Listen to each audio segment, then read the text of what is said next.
A ciência é isenta, técnica, sim, mas seu uso é engajado, manipulável, político.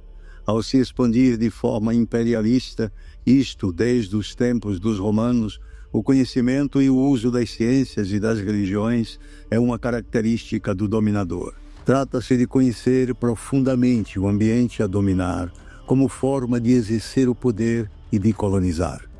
Sobre isso, nos fala Aldo Rebelo, no 5º episódio da série Amazônia, a maldição de Tordesilhas, 500 anos de cobiça internacional.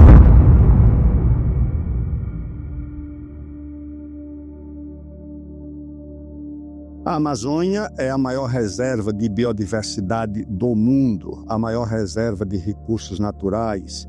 E isso desperta a curiosidade e o interesse de pesquisadores com seus mais diversos objetivos, desde os tempos imemoriais até os dias atuais. Recentemente, corre a história de que um grupo de pesquisadores pediu à FUNAI licença para pesquisar preguiças gigantes numa região da Amazônia. A licença foi concedida e depois os indígenas do local onde as preguiças gigantes seriam pesquisadas denunciaram que os tais pesquisadores fizeram coleta de sangue. E depois se descobriu que esses indígenas tinham uma alta resistência à malária e que, portanto, estava ligada à coleta de sangue à resistência dos indígenas à malária.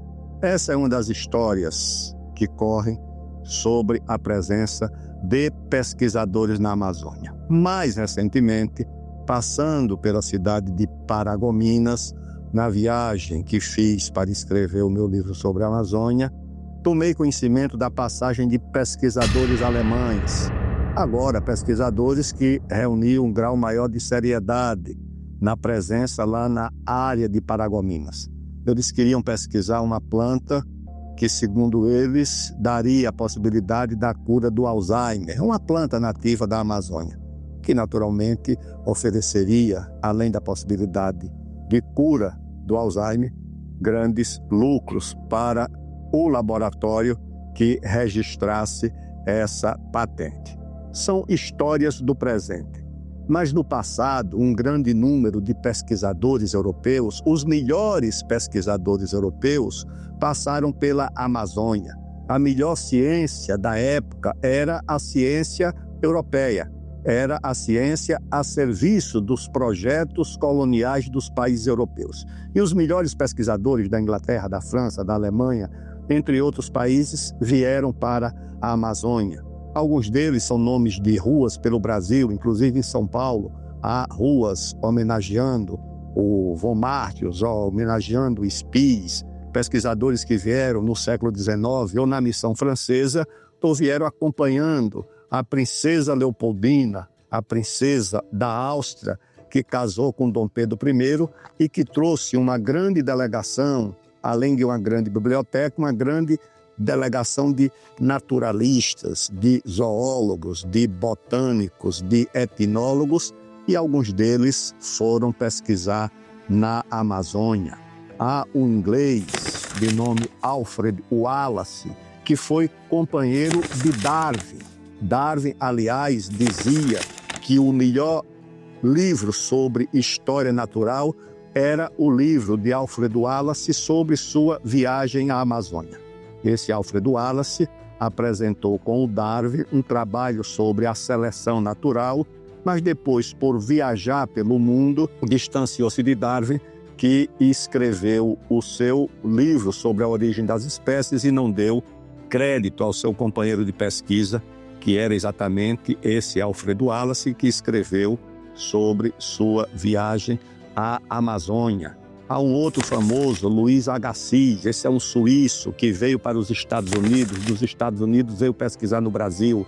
As pesquisas dele de alta qualidade ficaram manchadas porque ele converteu-se a uma espécie de racismo científico e veio aqui atrás de informações com o objetivo de provar, entre aspas, a inferioridade do mulato, do mestiço.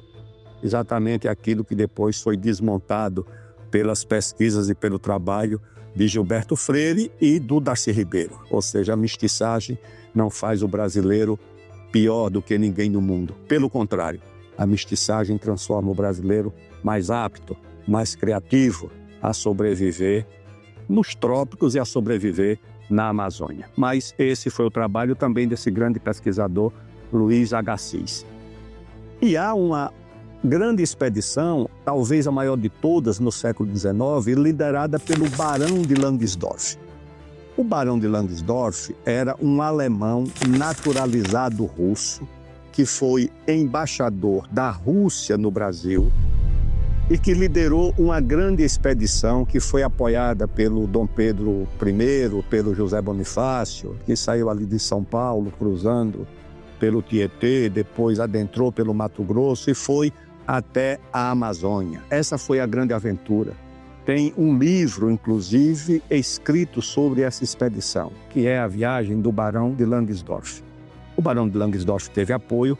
A viagem foi uma aventura que resultou em perdas de vidas, mas deixou um legado muito importante para a ciência no Brasil. E o Barão de Langsdorff deixou exatamente as memórias da riqueza e dos recursos da Amazônia. E há uma particularidade nesse livro que é a seguinte: hoje, o IBAMA e os órgãos ambientais não querem que se plante cana nem na Amazônia, nem naquela região do Mato Grosso, do Pantanal. Mas o Barão de Langsdorff registra o seguinte, ou um dos seus viajantes registra no diário, que uma hora os membros da expedição se perderam ali, já perto da fronteira do Mato Grosso com o atual estado de Rondônia. E procuraram um caminho, uma presença onde eles pudessem se localizar e não acharam. Até que viram que havia presença humana porque encontraram um canavial. Isso em 1827, 28, 29, quando essa expedição aconteceu. Mas o que queriam esses naturalistas? Eles deixaram uma boa ciência, deixaram um bom acervo com informações sobre a botânica, sobre a fauna, sobre a flora da Amazônia e do Brasil. Esse acervo, inclusive, foi objeto de pesquisa para todos os cientistas e pesquisadores que sucederam esses viajantes. Uma parte desse acervo os franceses roubaram quando invadiram Portugal e levaram para os museus da França, mas ficaram lá na França também, onde puderam ser pesquisados depois. Essa ciência era uma ciência de boa qualidade. De fato, foi uma contribuição científica importante, mas era uma ciência a serviço do colonialismo. Esses cientistas praticavam a boa ciência, mas havia aí o que um teólogo norte-americano chamou de corrupção da virtude. O que é a corrupção da virtude? É você usar algo virtuoso, uma causa virtuosa, que era a ciência, a serviço de uma que não era, que era o colonialismo. A ciência se preocupava, naturalmente, em produzir conhecimento, mas fundamentalmente em encontrar os caminhos para melhor explorar os espaços coloniais das potências imperiais europeias, como Portugal, Espanha, França, Inglaterra, Alemanha, a própria Suíça, a Holanda, como eles poderiam aproveitar melhor os espaços coloniais. Essa ciência foi organizada para permitir o aproveitamento dos recursos naturais dos espaços coloniais dos europeus e para facilitar a dominação sobre os povos que eles chamavam de povos aborígenes. A sociedade antropológica, a primeira foi a de Londres, foi criada como um instrumento do colonialismo.